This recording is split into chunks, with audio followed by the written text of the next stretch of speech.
स्वागत है आपका JJSA1 वॉइस चैनल पर। आज हम एक गांव की पुरानी हवेली की भूतिया कहानी सुनेंगे। अगर आपको अच्छी लगे तो चैनल को एक लाइक और सब्सक्राइब जरूर कर दे। ये बात मेरी गांव की है। जब मैं छुट्टियों में गांव घूमने गया था। मेरे गांव में एक पुरानी खंडहर हवेली है जिसमें करीब 65 सालों से वहां कोई नहीं रहता। ये बात मुझे मेरे गांव के दोस्तों ने बताया। जब ये बात मुझे पता चली तो मेरा मन करने लगा कि मैं एक बार उस हवेली को देखूं। मुझे ऐसी जगहों पर जाना, उनके बारे में जानने में बहुत दिलचस्पी होती है। फिर एक दिन मैं अपने दोस्तों के साथ वहां जाने का प्लान बनाता हूँ और उस खंडहर हवेली के सामने पहुंच जाता हूँ। वहां दूर दूर तक कोई आता जाता नहीं था। मैंने जब ये बात अपने दोस्तों से पूछी कि यहाँ अगल बगल कोई रहता कोई नहीं, बल्कि लोग इस रास्ते भी आ जा नहीं रहे हैं, ऐसा क्यों? तो मेरे दोस्तों ने बताया ये हवेली सिर्फ पुरानी और खंडहर नहीं है, बल्कि ये हवेली एक भूतिया श्रापित हवेली है। मैं बोला, ऐसा तुम इतने यकीन से कैसे कह सकते हो? मेरे दोस्तों ने कहा, यहाँ पूरे गांव का यही मानना है। इसके बारे में एक बहुत पुरानी और सच्ची घटना यहाँ प्रसिद्ध है। मेरे मन में इसके बारे में जानने का ख्याल और बढ़ने लगा। मैंने पूछा, क्या है इसके पीछे की कहानी? तब उनमें से एक दोस्त ने मुझे बताना शुरू किया। आज से करीब 65 साल पहले इस हवेली के मालिक बहुत बड़े जमींदार हुआ करते थे। उनकी एक पत्नी भी थी जो बहुत सुंदर थी। उनका नाम सुलेखा था। उस समय ही डाकुओं के भी खौफ से लोग डरते थे। डाकुओं की टुकड़ी जिस गांव में भी घुसती थी, उस गांव को पूरी तरह बर्बाद कर देती थी। एक बार डाकुओं के सरदार को जमींदार के धन और संपत्ति पर नजर पड़ी, जिसके बाद उसने जमींदार के घर डकैती डालने का सोचा। इस पर सभी डाकुओं ने हाँ कर दिया। फिर एक दिन वो भी गया जो जमींदार ने कभी सोचा भी नहीं होगा। डाकुओं ने एक दिन जमींदार के हवेली पर रात में डकैती मार दी। जमींदार ने भी अपनी सुरक्षा के लिए पहले से ही कुछ सिपाही और नौकर रखे हुए थे, जो डाकुओं के हवेली पर आने पर उनसे लड़ पड़े।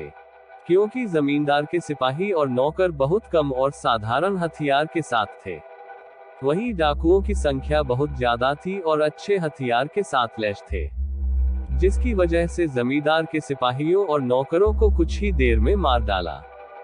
ये सब जमींदार देखने के बाद सोचा, इससे पहले कि डाकू हवेली का दरवाजा तोड़कर अंदर घुस जाए, उसे अपनी पत्नी और खजाने को छुपा देना चाहिए। फिर उसने उस खजाने को एक हवेली में ही किसी खुफिया जगह पर छुपा दिया और अपने पत्नी को एक कमरे के अंदर एक और खुफिया कमरे में छुपा दिया और बाहर से कमरा बंद कर दिया।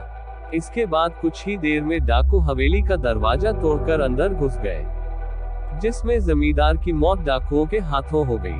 पर जमींदार ने मरते मरते अपने खजाने का पता उन डाकुओं को नहीं बताया। डाकुओं ने खजाने को बहुत खोजा पर वो नहीं मिला। फिर डाकू वहां से हवेली की कीमती सामान के लेकर वहां से चले गए। पर जमींदार की पत्नी जो एक खुफिया कमरे बंद थी, उसका पता किसी को नहीं था। उसकी पत्नी बहुत चिल्लाए, लोगों को बुलाने की कोशिश की, कमरे के दरवाजे को तोड़ने की कोशिश की, पर वो अंत तक कुछ नहीं कर सकी और भूख प्यास से वो तड़प कर वहीं मर गई। उसके मरने के बाद उसके लाश के बदबू से लोग हवेली में गए और उस कमरे को तोड़कर उसके लाश को वहां से निकालकर उसका अंतिम संस्कार किया। कहा जाता है कि आज भी वो अपने पति का इंतजार उस कमरे करती है।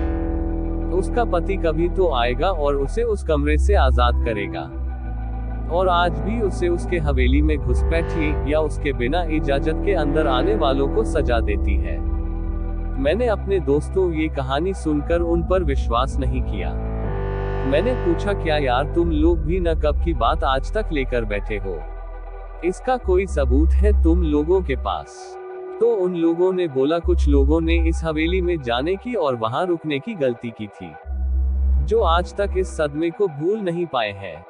मैंने पूछा, ऐसा क्या हुआ था उन लोगों के साथ इस हवेली में?